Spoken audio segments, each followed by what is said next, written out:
People either love the jerk or hate it. It's like the Marmite, but of lifting. Welcome back to my channel. Today I'm going to share the most bang for your buck jerk variations, so that next time you clean it, you know that's the hard part done, and all you got to do is jerk it. This is directed at those of you who have chosen to split jerk as opposed to the insanely more challenging squat jerk, although some of these may help you crazy guys and gals who do squat jerk. So starting with like the least technically demanding, number one is a push jerk. Now for me, I find this like a little bit like mind boggling, but once you get your head around it, it's very similar to a push press. So I've only recently been introduced to this variation, but have found it like invaluable in teaching me how to properly drive with my legs, the timing of my head through, and like the drive using my arms, and the stability in the catch. So from the front rack position, you want to perform a standard dip and drive. After the drive, you keep pushing yourself under and catch in a high squat position. Your heels may leave the ground during the drive, but they should land exactly where they started when you catch. So it's basically like a mix between like a push press and a power jerk. Number two,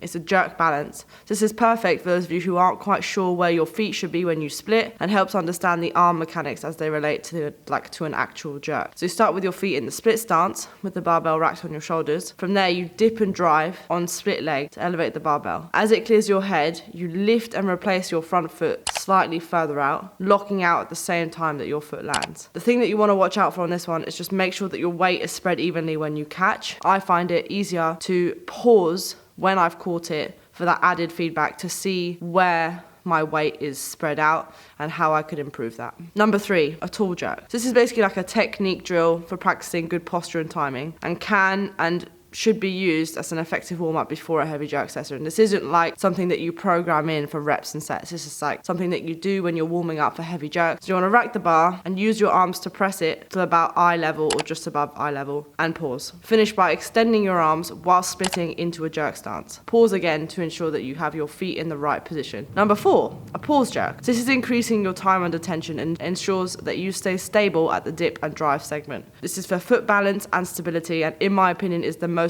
underrated factor of the jerk. Now, whenever I look at anyone's jerk, whenever I look at any videos of myself jerking and it's a little bit off, the first thing I always look at is how I'm dipping, because I find that you often lose all of the jerks in the dip. It's all about the dip. So you want to begin with the front rack, dip slowly and controlled, keeping an upright torso, so basically keeping your chest up, and keeping equal foot pressure throughout the whole movement. So then you want to pause at the bottom of your dip and stay there for a couple of Mississippis. So 1 Mississippi, 2 Mississippi, then push into the floor and drive the barbell off your shoulders and receive the bar.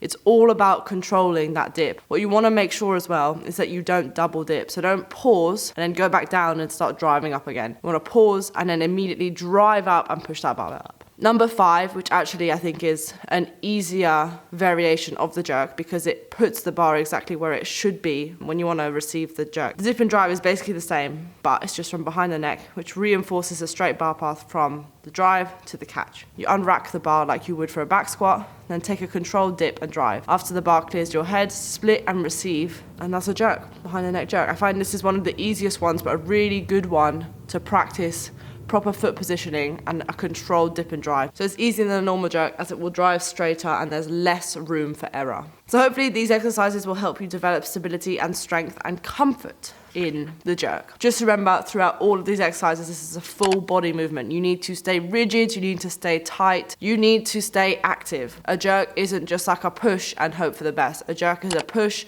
keep pushing, split your feet, push some more, and keep pushing. And always be mindful of where the weight is distributed. There you go, so I hope that helps you. Just remember now, if you can clean it, you could jerk it. So just keep practicing. Like where you at. I like everything about you.